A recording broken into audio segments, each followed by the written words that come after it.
You set the goal on a Sunday. You felt it. That clean, sharp feeling of finally deciding. You had the plan, the app, the new notebook.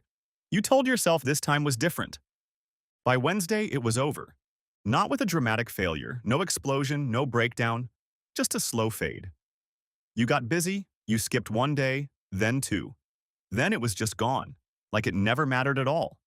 And the worst part is, you have done this before, more than once, with the same goal. Maybe the exact same goal, word for word, written on a new page in a new notebook. So what is actually happening inside your brain when this plays out? Because it is not laziness, it is not weakness, and it is definitely not a character flaw. The real answer is far stranger than any of that. It is a system inside you that was built for a completely different world, running its original programming in a life it was never designed for. Your brain is not trying to help you build the life you want. It is trying to keep you alive. Those are two completely different jobs, and for most of human history, they were the same thing. But they are not anymore, and that mismatch is why you quit. Here is where it starts.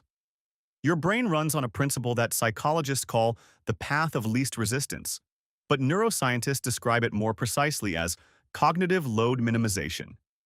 Your brain consumes roughly 20% of your body's total energy, even though it makes up only 2% of your mass. That is an extraordinary expense. So your brain is constantly, automatically, ruthlessly cutting costs. Every habit you have ever formed exists because your brain found a way to do something on autopilot instead of burning calories to think about it. Roy Baumeister at Florida State University spent years studying what he called ego depletion, the idea that self-control and willpower draw from a limited energy pool. Every decision you make, every time you resist an impulse, every moment you force yourself to do something your brain has not yet automated, you are spending from that pool. His research showed that people who had exercised willpower on one task performed measurably worse on the next one.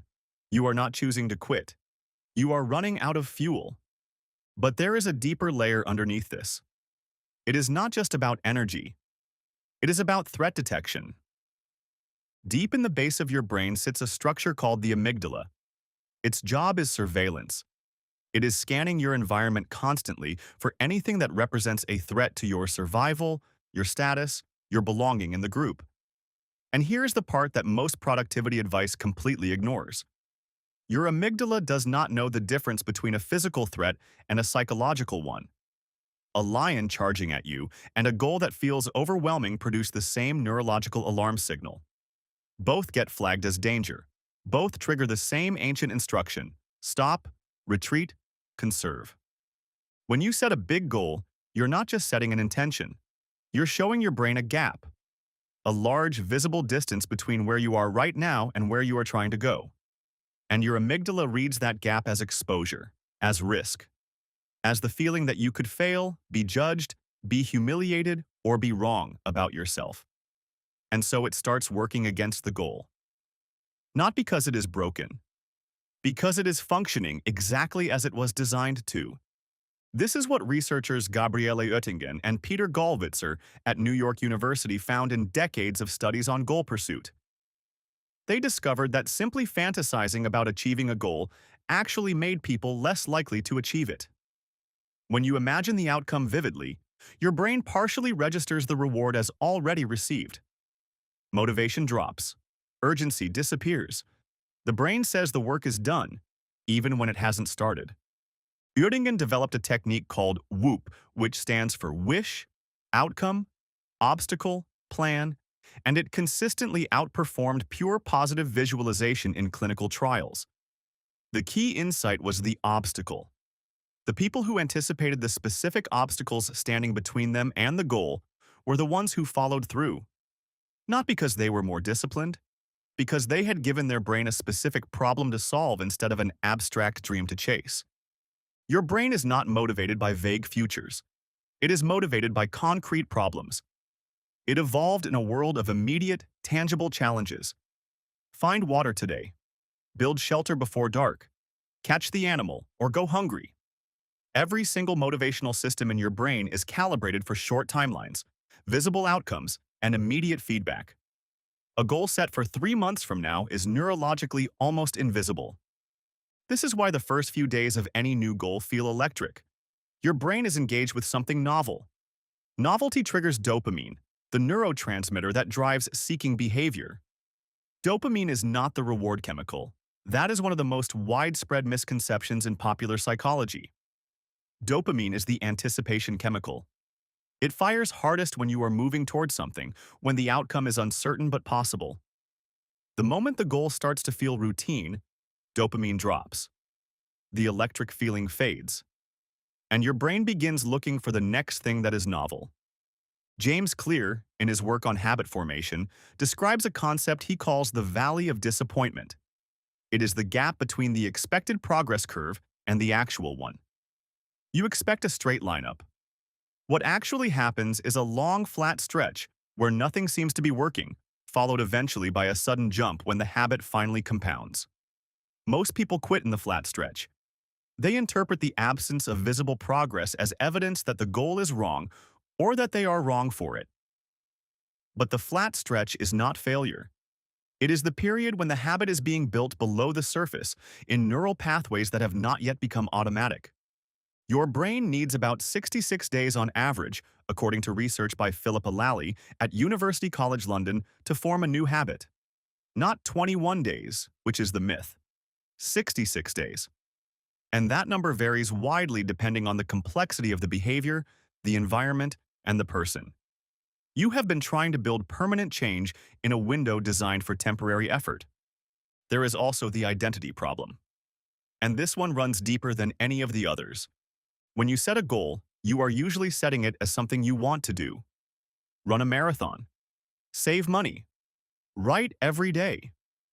But the people who actually follow through do not think of these as things they do. They think of them as things they are. A runner does not decide whether to run. Running is what runners do. A saver does not debate whether to save. Saving is what savers do. The moment you define the goal as a behavior instead of an identity, your brain treats it as optional. It becomes a choice that has to be made every day from scratch, competing against every other choice in the queue. And every day it has to compete, it has a chance of losing. Your brain defaults to the self it already knows. The existing identity is the path of least resistance. Any goal that requires you to become someone slightly different is fighting your brain's deepest investment, which is its own continuous model of who you are. Change the model, and you change the goal. So what does all of this actually mean for you right now?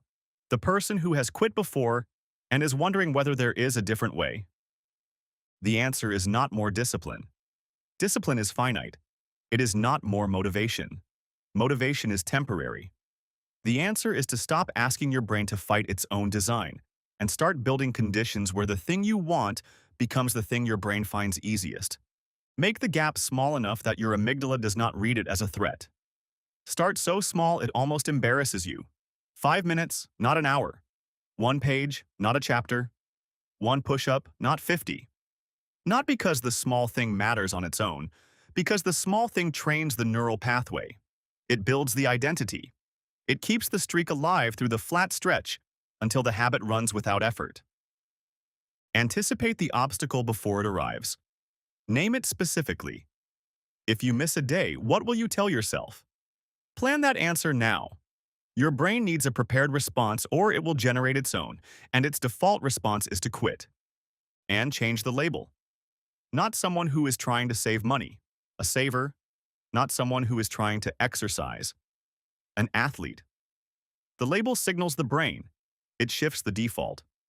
That Sunday feeling, that clean, sharp certainty, it was real. It was your brain genuinely responding to the possibility of a better version of your life. The problem was never the feeling. The problem was that no one ever told you what comes after it. No one told you about the Wednesday when the dopamine is gone and the amygdala is loud and the gap looks enormous.